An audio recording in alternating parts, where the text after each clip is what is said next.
Good morning. All right, so I don't have much time to really explain what the heck is going on. I guess I'll do that in a little bit, but here's the introduction. What's up, y'all? I'm in New Orleans right now. Won't be in New Orleans for long. We got ourselves a small trip to Mississippi to make, and once we get to Mississippi, we'll talk a little more. Bye. I got my squad with me, and we about to hit the road. All right, so we made it to our destination. We are currently in Biloxi, Mississippi, I believe. Yeah, for CPR Fest. I don't know if any of you rockheads are very familiar with that, but huge festival, lots of bands and things like that. And myself and my wife, we will be running the t-shirt booth for one of the bands here. We were invited here by my aunt's husband, or boyfriend. I'm just gonna go ahead and say husband by common law. They aren't legally married, but dude, they've been together for a long time. Speaking of, here they are, the ladies coming out the women's restroom. I don't know what a men's is. Apparently we don't get to pee. Can you please remind me? It's gold. That's not what I was asking, but okay. BBS, those initials. What does that stand for again? I forget. BBS. Yeah, isn't that the initials for their band? Or am I bugging? Huh? U. Oh, it's UBS. Yes. But what does that stand for again? Under Black Sky. Like, bro, Yes. I'm trying to record you give me cryptic messages. Okay, Dr. Seuss. Are you vlogging right First, now? yes, I am. First off, that's actually kind of lit. I like that. So, update. CPR Fest. We're running the t-shirt booth for Under Black Sky. There we go. See, I told you guys I'd give you the information. Let's go explore the center, I guess. First off, that jacket is super cool. It's cold in here, so I'm gonna need one of those. I found the men's restroom, so you guys can take a trip with me. Oh yeah, that's right. A trip to the restroom. I'm joking. That's the only Friends content. I'm joking. Huh. Socialism sucks. Didn't expect to see politics in here. I was trying to see if I can get some behind the scenes, but I don't think I can go past this curtain. So maybe we can go around. I really thought for certain that person at the stairs was just about to tell me something. I guess was scot-free. Provisions. I bet you a hot dog here costs like 40 bucks, bro. Ooh, yes. I get to sneak on and get a sneak preview. You're doing the sound check, I guess. All right, let me get from back here. Pretty sure I'm not supposed to be up here. So we're gonna run before security gets us. I'm gonna get back to the group, and I'm gonna get with you guys when we set up the table and get things started. Toodles. All right, we got our little booth set up. Yeah. Not gonna lie to you, some of this merch is kind of sick. I'm currently rocking a hoodie myself. So yeah, check that out. Currently rocking a hoodie. It's cold as hell in here, and they gave it to me for free, so I'm not gonna complain. So how we feeling about this, bro? I'm hungry. We're technically running a business together right now. Oh, so like, don't be mad, but I went to go buy one of those Slim Jims that you got, and mine didn't come out the first time, so I had to buy it twice. Did you get 2 of them? No. Go to hell. Like it's my fault or something. Okay, so like, I've never experienced anything like this before. Like the sheer amount of people that were coming in as fast as they were coming in, it was like so much going on at the time. Holy crap. Check us out. We just did our first sale. Vinyl record, 40 bucks. The Dream Team. Chill.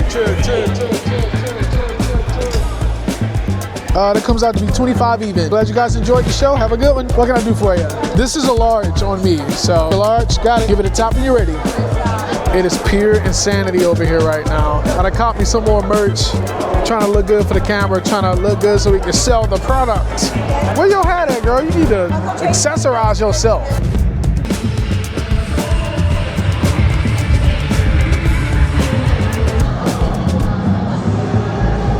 We knocked out our portion of sales for our little booth, at least for a second. We're currently in line trying to get the sleep that no, I mean like it right underneath that one right there. Yeah, no, that's it. No, that's hard. Hey, honestly, I'm gonna keep it a buck with you. If like it's gone, we might just have to purchase a ski mask and Black Forces instead. Oh, that's so hard. Yeah. Yeah, he just told me they don't got it in the large. I might cry. So apparently we're on a random side quest. This guy wants to get her shirt painted with glow stuff. I see. Hey, it's shallow.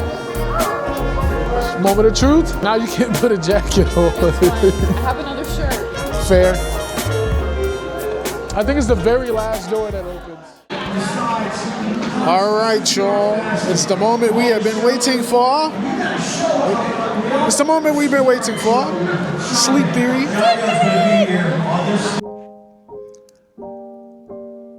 This event, what it's done for me is not what I was expecting it to do. Not even close. I originally took this gig to get out the house, to try something different, and hear Sleep Theory play.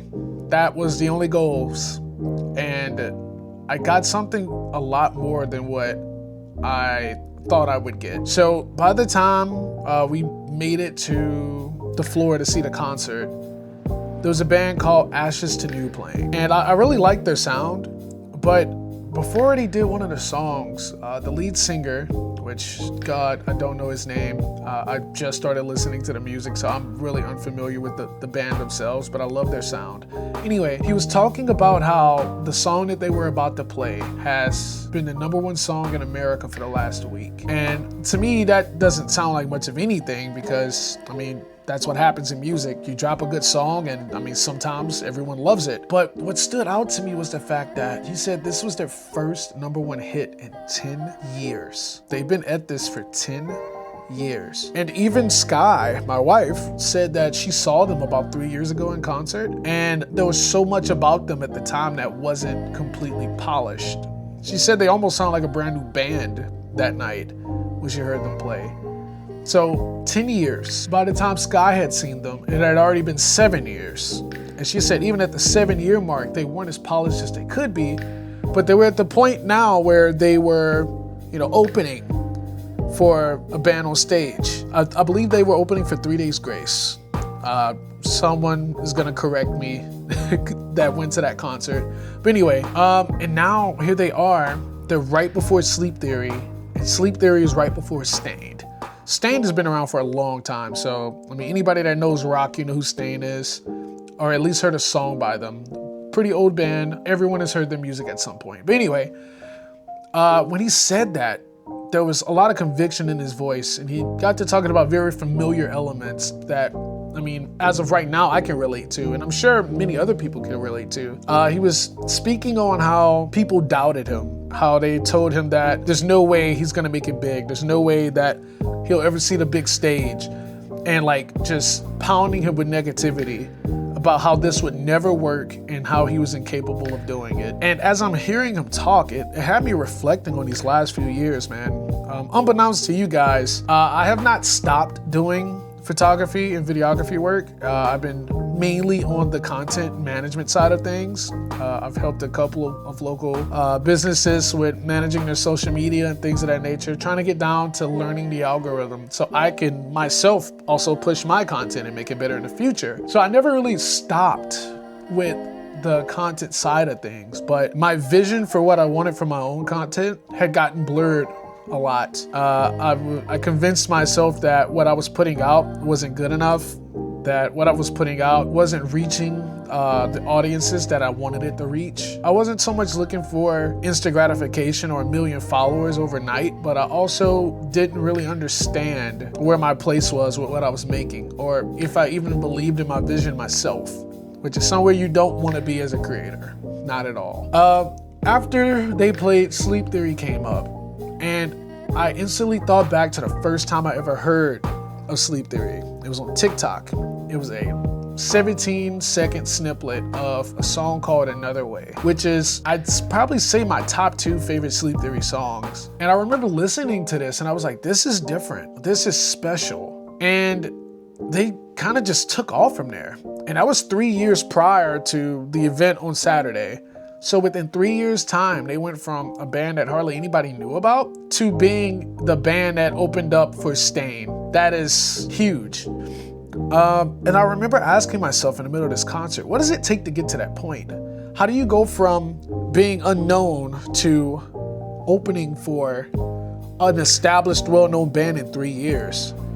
And I kind of just shut my brain off and I just listened to the music. And in addition to the music just being good, the overall emotion, the overall conviction in their voices, the banter with the fans, the laughing with the band members and things in between, it really just hit me all at once.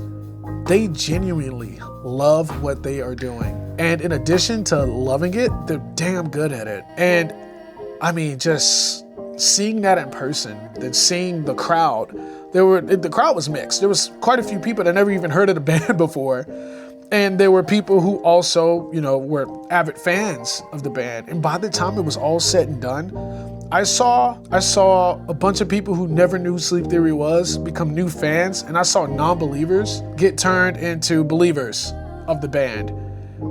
And it was all through their music. It was all through the conviction. You could feel and hear the story between each of the songs. And it had me reflecting a lot on what I've been doing over the last few years. I dropped a film called The Return, talking about how if you're gonna work, you make damn sure it's doing what you love to do. And I've been trying to push towards that. And I'm not gonna sit here and lie to you guys and tell you that it's been easy. It hasn't. It hasn't been easy at all. And I think anybody that's pursuing something that they want to build upon and not just work for somebody else's dream, I think they understand that too. So I'm not going to get way too deep into that. With that said, this video here isn't the most recent thing I've tried to vlog. There's been a couple of trips, a couple of events that I pulled my camera out for, and I've started the vlogging process. And I don't know, in some way, shape, or form, I just convinced myself that the concept I was working on wasn't good enough, or I missed a particular shot, a particular angle, or a piece of audio was messed up, yada, yada, yada. And I got into my own head about it, and now there's like 3 or 4 unfinished projects or unfinished vlogs that will probably never see the light of day. And I hate that because I pride myself on creating raw, authentic stuff. So every mishap, every happy thing that happens, every piece of whatever, I usually try to include it in the vlog because that's me as a creator. I think we focus so much on perfection that we tend to forget the journey. So what does that mean for the channel moving forward? There are a lot of stories like Ashes to New and Sleep Theory. And I think we most of the time focus on what the successful part looks like. But those 10 years that they were grinding it out to get to that point, the 3 years, and even before then that Sleep Theory was grinding it out to get to the point that they are, who's documenting those stories? And that's kind of where it hit me. I want to become a scribe. I want to document the journey of people who are just trying to break outside of societal norms, who are trying to leave the colony and become their own person, to have their own businesses, to have their own brands, their own philosophies. And I don't think there's anyone that is capturing that at a local level. So that's kind of the direction I am moving towards. In addition to, my vlogs and, tech reviews or anything like that that comes my way, I want to capture the stories of real people because I myself am a real person, and I really wish I had someone documenting my journey, because this is what I'm going to talk about, 10 years from now to my kids when they decide that they want to pick up a camera or do whatever it is they want to do. I want to make sure that my tale or my epic is something that they can be proud of and aspire to be like. In the words of Alex Hermanzi, the more epic the dragon, the more epic the hero, therefore the more epic the story by contrast. And I want my story to be a damn good one. So with that said, those unfinished vlogs, I could potentially put those into a hodgepodge of a video just so you guys can see what the heck was going on those. There's not going to be very many edits on them. They might not be the cleanest, but they will be raw, authentic stories. If that's something you guys are interested in, please be sure to comment below. And if enough people want to see it, I'll put it out there. But anywho, I've been rambling for far too long. I want to end this by saying, don't be afraid to do something you've never done before. Don't be afraid to chase that thing that you want to do, because no matter what, people are going to tell you regardless that you can't do it. And it's crazy? Even if you follow the advice of what these people who don't believe in you are telling you to do and not to do, they're still gonna talk about you. So why not go out swinging? Yeah, but I digress. Anywho, I appreciate you guys for being here. If you've made it this far, please be sure to leave a like, comment, share this out to a friend, and lastly, subscribe to the channel. I want to start putting out more stuff like this, and I don't really care to try to push it out to some broad algorithm. I want it to hit the right ears. So share this message if it resonates to you, resonates with you, to people who you think need to hear it. And I don't think I'm the only one that needs to hear it or feel it. I know you know somebody else that's probably in a creative rut that wants to do better for themselves, that needs that extra push, that extra piece of motivation. It is 2026, man. If there was ever a time to do it, it's now. But anywho, I'm Herb, Shoulda Frost Cinematics.